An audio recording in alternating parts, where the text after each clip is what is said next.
"This library's ours," Mary Harper declared, her voice raw as she faced a roaring crowd, fighting to save Hazelwood from a tech giant's bulldozers. The 60-year-old librarian stood firm, clutching rare civil rights letters, as students rallied with #SaveHazelwood. What's happening in this quiet Oregon town? Why is one woman's battle shaking a corporate empire? And how did it all explode weeks later? Unravel the gripping twist that saved a legacy. Watch now and subscribe to Seeds of Goodness for more epic tales of courage. The air carried a faint chill as autumn settled over Hazelwood, Oregon, a small town nestled between rolling hills and the winding banks of the Willamette River.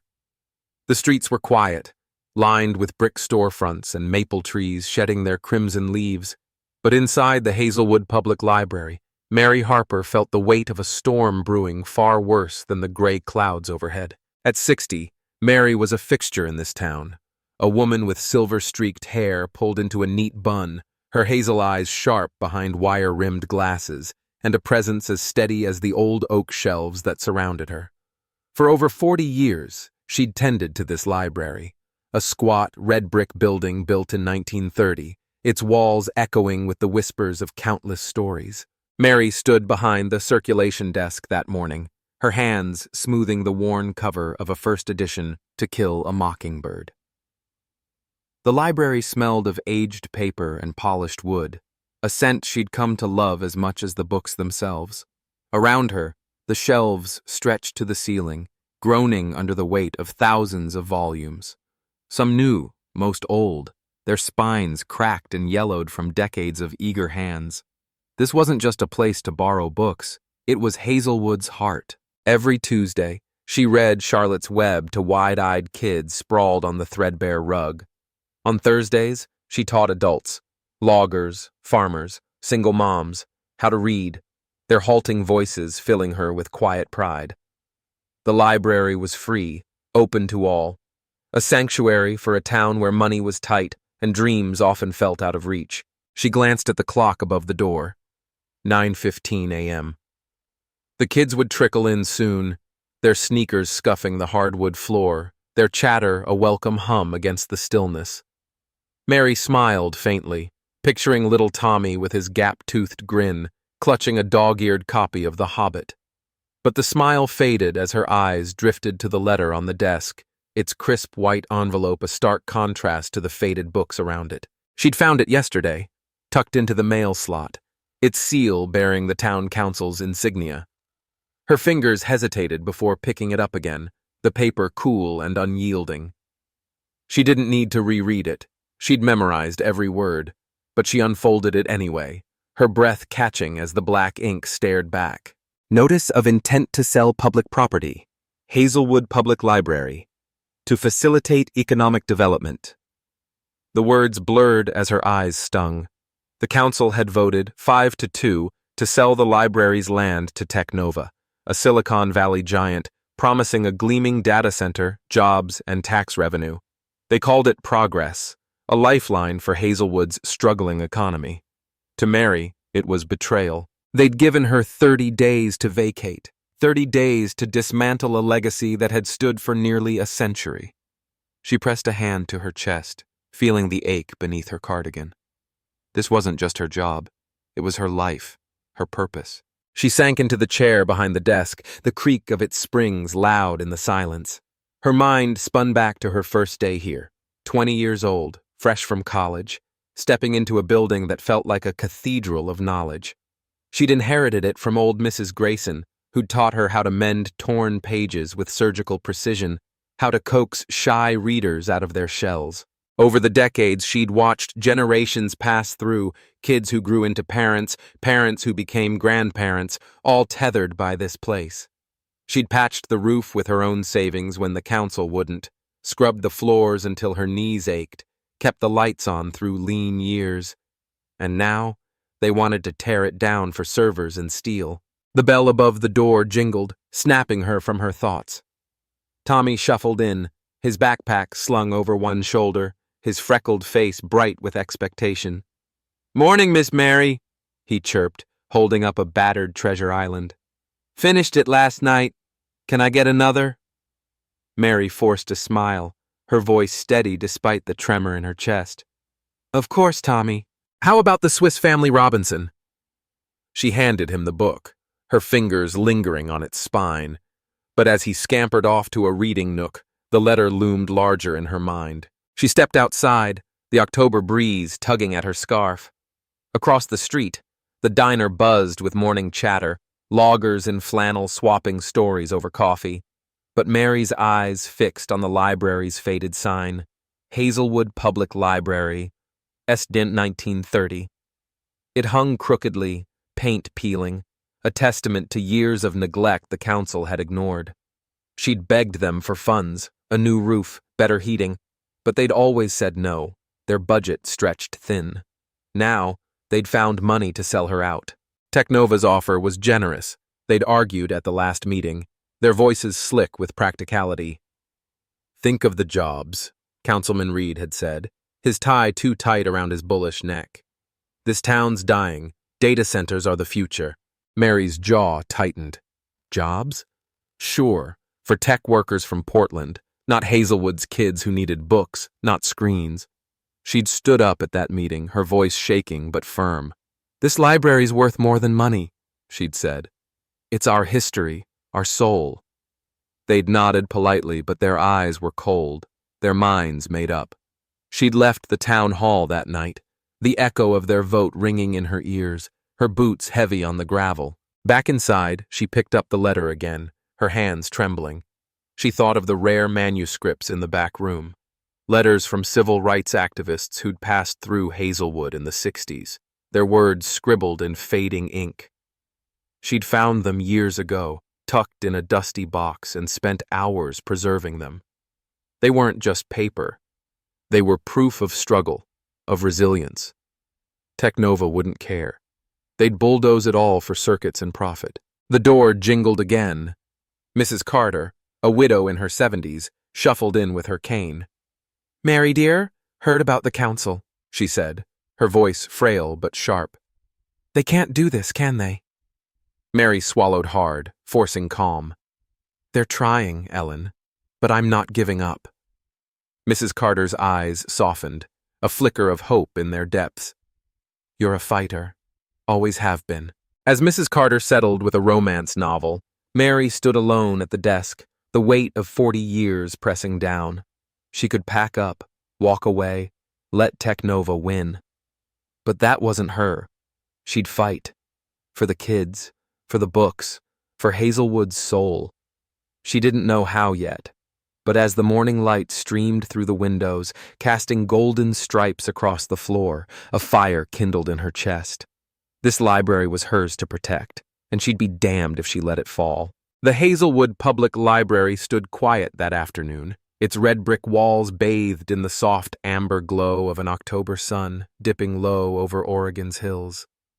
Inside, Mary Harper moved with a purpose that belied her 60 years, her boots tapping a steady rhythm against the hardwood floor. The council's letter sat folded on the desk, its threat no longer a whisper but a shout in her mind. 30 days to vacate, 30 days to erase a lifetime's work. She wouldn't let it happen, not without a fight. Her hands, roughened from years of mending books, gripped a roll of butcher paper as she unrolled it across a table, the crinkle loud in the stillness. She'd decided that morning after Mrs. Carter's visit to make her stand visible.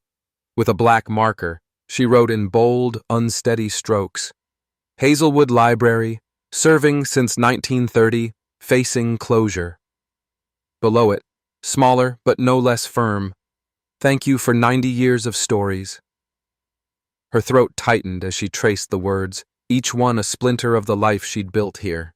She taped the sign to the front window, its edges curling slightly in the breeze that slipped through the cracked frame. Stepping back, she stared at it, her reflection ghostly in the glass. A woman alone, but not defeated. The bell jingled, and Mary turned to see Tommy darting in, his backpack bouncing. Miss Mary, what's that sign mean? He asked, his freckled face scrunching with worry. She knelt to his level, forcing a smile. It means some folks want to take our library away, Tommy, but I'm going to fight to keep it. For you and everyone else. His eyes widened, then narrowed with a child's resolve. I'll help! I can tell my friends! Mary ruffled his hair, her chest warming despite the ache. You do that, kiddo. We need all the help we can get. Word spread slowly at first, a murmur through Hazelwood's diner and corner store. By evening, a handful of regulars lingered after closing. Mrs. Carter with her cane, old Mr. Jenkins from the lumber mill, a few moms with tired eyes but fierce nods. We're with you, Mary, Mr. Jenkins said, his voice gravelly but sure. This place kept my boy reading when we couldn't afford much else. Mary nodded, her lips pressed tight to hold back the tears. She didn't have a plan yet, just a fire in her gut and a room full of people who cared. It was a start. The next day brought an unexpected twist. Mary was reshelving books, The Grapes of Wrath, its pages brittle as her nerves, when the door swung open, admitting 3 college kids in hoodies and sneakers. They carried notebooks and a camera, their faces bright with curiosity. Miss Harper? The tallest one said, a girl with short black hair and a piercing in her nose. I'm Sam, from U of O. These are Jake and Riley. We're researching local history. Heard about your library closing. Mary set the book down, wiping her hands on her apron. You heard right, she said, her tone clipped but not unkind. Council's selling us out to some tech company. What's it to you? Sam adjusted her backpack, her eyes scanning the shelves. We study cultural preservation. This place, it's old, right? Been here since the 30s? Mary nodded, wary but intrigued. Since 1930, 3 generations of Hazelwood folks grew up here. Jake, a lanky boy with glasses, stepped forward, peering at the sign in the window. That's almost a century. What's the history? Anything special? Mary hesitated, then led them to the back room, her sanctuary of rarities. She pulled a wooden box from a shelf, its hinges creaking as she opened it. Inside lay a stack of yellowed letters, their ink faded but legible. These, she said, her voice softening, are from the 60s, civil rights folks who stopped here on their way north. Notes, plans, hopes, I've kept them safe all these years. Riley, a quiet girl with a braid, leaned in, her breath catching. These are incredible. Primary sources, real history. Sam's eyes lit up, a spark Mary hadn't expected. This isn't just a library. It's a time capsule. We can't let it go. She pulled out her phone, snapping photos of the letters, the sign, the shelves. Mind if we spread the word? Our prof's got connections. Maybe we can help. Mary's heart thudded, a mix of doubt and fragile hope. Spread it if you can, she said, her voice steadying. But don't promise what you can't deliver. Sam grinned, fierce and determined. We won't. This is too good to lose.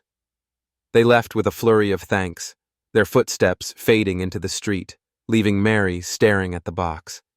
She'd guarded those letters alone for decades. Now they might be her lifeline. That night, she sat at home, a modest clapboard house 2 blocks from the library, sipping tea that had gone cold. The kids' words echoed. Time capsule. Too good to lose. She'd never thought of Hazelwood's library as anything grand, just a place to serve, to teach, to keep the lights on. But maybe they saw what she'd forgotten. It wasn't just hers. It was everyone's. She pulled a notepad from the drawer, jotting ideas. Letters to the paper, a town meeting, anything to stir the pot. Sleep eluded her, the sign's words burning behind her eyes. Facing closure. Not if she could help it. By morning, the fight took shape. Sam texted. A blurry photo of her laptop screen. A tweet with #SaveHazelwood. Historic Oregon Library facing demolition. 90 years of stories at risk. Help us save it. Mary squinted at her old flip phone, the message alien but alive. She walked to the library, her scarf tight against the chill, and found a small crowd outside. Tommy with his mom, Mr. Jenkins, even the diner cook, Hank. Saw it online, Hank said, scratching his beard. Folks are pissed, Mary. We're in. She climbed onto a bench, her knees protesting, and faced them. "This library's ours," she said, her voice raw but strong. "They want to bulldoze it for some tech nonsense, but I say no. Who's with me?" Hands shot up, voices overlapping, rough, hopeful, defiant. Mary's chest swelled, the fire in her gut flaring brighter. She didn't know how far this would go, but as the crowd chanted, "Save Hazelwood! Save Hazelwood!" she felt it, a spark catching, a fight beginning. The Hazelwood Public Library buzzed with a strange new energy in the days following Mary Harper's impromptu rally. The October air grew sharper, the leaves piling thicker on the sidewalks of this quiet Oregon town. But inside the red brick building, a storm of hope and defiance brewed. Mary stood at her desk, her silver hair catching the morning light, her hands steady as she sorted a stack of donated books, dog-eared paperbacks from neighbors who'd seen the sign, "Facing Closure," taped to the window. That sign, scrawled in her own trembling hand, had become a beacon, its words echoing far beyond Hazelwood's modest streets. She hadn't slept much since the college kids, Sam, Jake, and Riley, left with their promise to spread the word. Their hashtag, #SaveHazelwood, felt foreign to her, a thing of screens and cities, not the dusty shelves she knew. But it was working. Her old flip phone buzzed relentlessly now, its screen lighting up with texts she could barely decipher, updates from Sam, blurry screenshots of tweets and posts.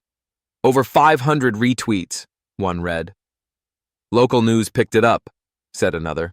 Mary squinted at the numbers, her chest tightening with a mix of awe and unease. This was bigger than she'd imagined, and it scared her as much as it thrilled her. By midweek, the library's front steps were a gathering spot. Tommy's mom brought coffee in a thermos, her eyes fierce. "Saw it on my phone, Mary. People in Portland are talking about us." Mr. Jenkins parked his pickup across the street, his lumber mill hands clutching a handwritten note. "This place kept me sane after Nam." Even Hank, the diner cook, showed up with a tray of day-old muffins, muttering, "Folks online are calling you a hero." Mary waved off the word, her cheeks flushing. "I'm no hero," she said, her voice gruff. "Just a librarian who won't quit." But their faces, lined with worry and resolve, told her they believed otherwise. The campaign snowballed online, a force Mary couldn't see but could feel. Sam stopped by one afternoon, her hoodie damp from a drizzle, her phone glowing with stats. 10,000 likes on the main post," she said, breathless. "Veterans groups, book clubs, even some professor in Seattle. They're all sharing it." She showed Mary a video, grainy, earnest, where Riley read one of the civil rights letters aloud, her voice cracking as she recited a plea for justice from 1965. "This is why it matters," Riley said to the camera, and Mary's throat closed up, her hands clutching the desk. Those letters, her silent wards for decades, were speaking now, louder than she'd ever dreamed, but the council wasn't backing down. That same day, Councilman Reed strode in, his polished shoes clicking ominously on the floor. His tie was still too tight, his smile too practiced. "Mary, this online fuss won't change the vote," he said, his tone slick with pity. "Technova's offering millions, jobs, progress. You're fighting a losing battle." She stood tall, her apron streaked with dust, her eyes blazing. "Maybe," she said, "but it's my battle. This library's worth more than your millions." He shook his head, leaving with a muttered, "Stubborn old fool." That stung but didn't break her. The pressure mounted. Technova sent a rep the next morning, a sleek man in a suit, all sharp edges and sharper words. "We'll relocate your books," he promised, his pen tapping a clipboard. "A nice little corner in our data center. Modern, efficient." Mary's laugh was bitter, cutting through his spiel. "You think a corner's the same as this? This isn't just books, it's people, history, soul." He left with a frown, but she knew he'd be back, his company's shadow looming larger each day. Mary kept working, reading to the kids, teaching her Thursday class, her hands steady despite the tremor in her heart. Every jingle of the bell brought hope or dread, a supporter with a kind word, or a council lackey with a new ultimatum. Sleep became a stranger, her nights spent pacing her small house, the floorboards creaking under her weight. She'd lie awake, picturing bulldozers tearing through her shelves, the civil rights letters crushed under steel. "I can't lose this," she whispered to the dark, her voice breaking. But doubt gnawed at her. Could a hashtag stop a corporation? Then on Friday, the tide shifted. Sam burst in, her face alight, Jake and Riley trailing behind. "Mary, we've got it!" she cried, thrusting a laptop at her. On the screen, an email from the Oregon Heritage Foundation glowed. Preliminary review confirms Hazelwood Library's historical significance, civil rights documents of exceptional value, seeking state designation. Mary's breath hitched, her glasses fogging as tears welled. "Designation?" she rasped. Riley nodded, her braid bouncing. "It means they could protect it, legally. No sale, no bulldozers," Sam explained, her words tumbling fast. "We sent them the letters, the history, everything. They're rushing it to the state board. If it passes, Technova's done." Mary sank into her chair, the creak loud in the hush. Her hands shook, not from age, but from a hope she hadn't dared feel. "How long?" she asked. "Days, maybe a week," Jake said, adjusting his glasses. "But the buzz online, it's pressuring the council. They're rattled." That night, the library hosted its first emergency meeting. The room overflowed, kids on the rug, adults in folding chairs, faces Mary knew by heart. She stood at the front, her voice raw but clear. "They think we're finished," she said, "but we're not. These kids found us a chance, a real one. We've got to hold on." The crowd roared, Tommy's mom pounding her fist, Hank hollering, "Damn right!" Mary's chest swelled, the fire in her gut blazing now, fed by their faith. By Monday, the state board called.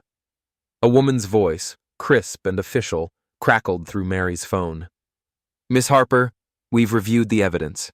Hazelwood's eligible for heritage status. Emergency session tomorrow. Can you attend?" Mary gripped the receiver, her knees weak.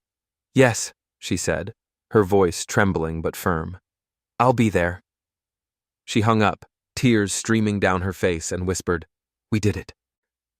The fight wasn't over, but as she looked out at the library, its shelves, its stories, its soul, she knew they'd crossed the line from hope to action, and Hazelwood's heart still beat. Tuy đây là fan form, 9 tháng và di sản của câu chuyện The Librarian and the Books, được viết bằng tiếng Anh với độ dài khoảng 600 từ, ngắn gọn hơn so với các phần trước, khoảng 1.000 từ mỗi phần. Tôi giữ văn phong mô tả chi tiết và cảm xúc sâu như câu chuyện gốc, nhưng cô động để tập trung vào chiến thắng và ý nghĩa cuối cùng. Part 4. Victory and Legacy. The Hazelwood Public Library stood defiant under a crisp Oregon sky as Mary Harper stepped out of her old sedan, her boots crunching gravel outside the state capitol in Salem.